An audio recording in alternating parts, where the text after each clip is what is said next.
But realistically, imagine that the Lord told you today that Joshua Selman, by 11:55 you are going home. Question: I know you have investments around the world. I know you have all kinds of things. I know you plan to travel next week. I know you even plan to do a lot of things. There's a TV interview somewhere. But what will become your point of focus with that knowledge? Just one information was passed to you, that you have 3 more hours in this life, and that's it. 3 more hours. Wrap up whatever you have to do. You have 3 hours. No prayer will change it. 3 hours. You are not sick, and it's not going to be accident. It will not be anything. Once it's time, God knows the many ways he will pick you so that you don't fear. But you just have 3 hours. Think for a moment. What are you going to do? Remember, your hometown is more than 3 hours. So don't even think of running there. Think of something wiser that you will do. 3 hours. I'm about to share something else with you, and then we'll pray. That's why I'm asking you this question. Do you know, I will tell you this. I can give you an idea of what will happen to you. In that moment, I give you a guarantee.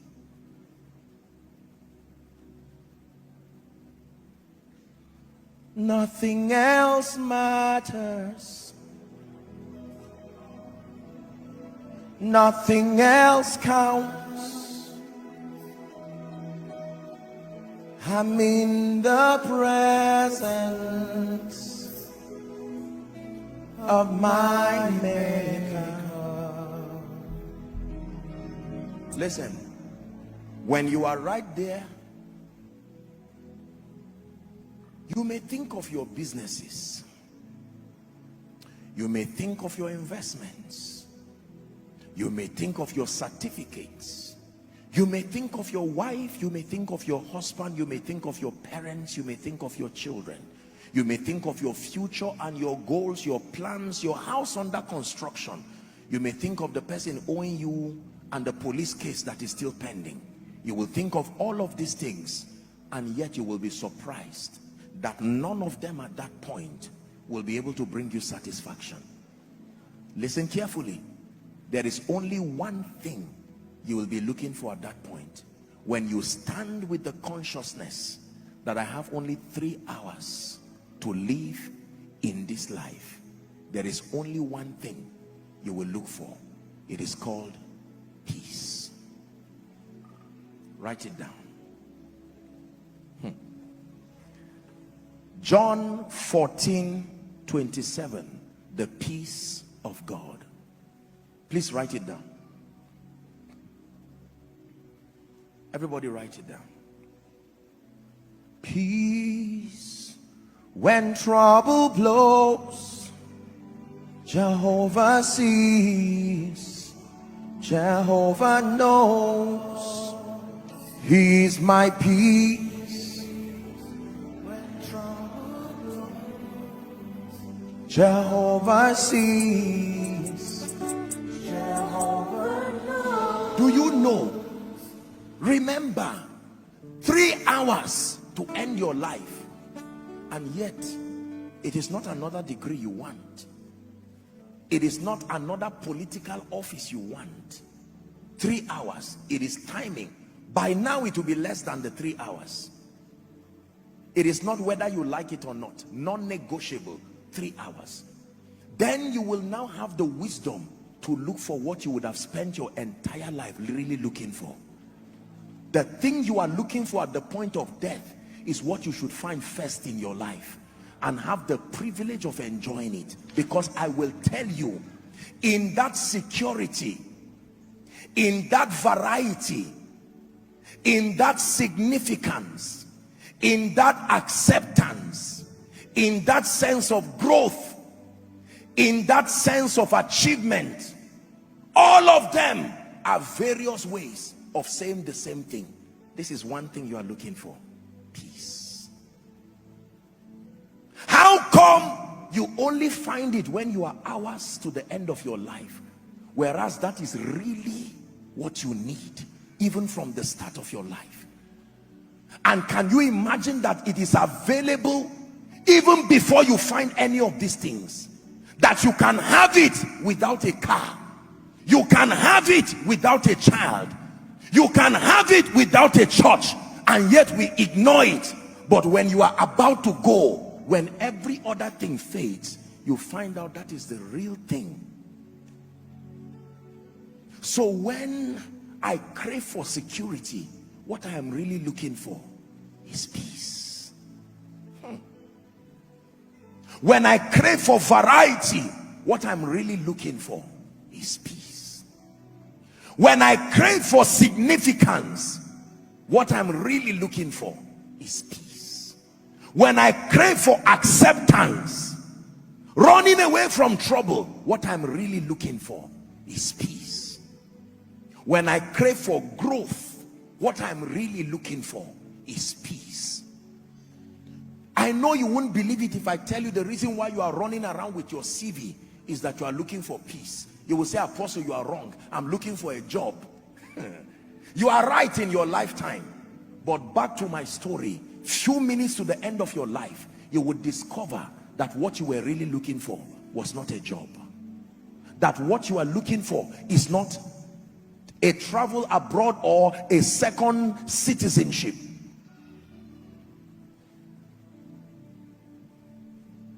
When it's all been said and done, there is just one thing that matters. Did I live my life to live for truth? Did I live my life for you? When it's all been said and done, all my treasures will mean nothing. Only what I've done for love's reward will stand the test of time.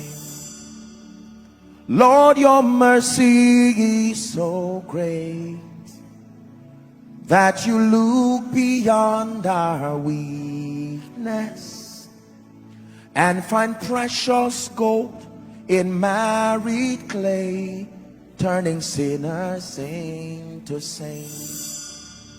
And I will always sing your praise, here on earth and ever after. For you've shown me heaven's my true home. When it's all been said and done, you're my life when life. John 14 and verse 27. Listen to what Jesus the wise has to tell you. Dear one who has been given the gift of life, peace I leave with you. My peace I give to you, not as the world giveth, give I unto you.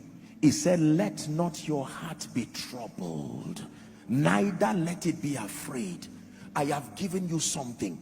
The fear that comes as a result of lack of a job.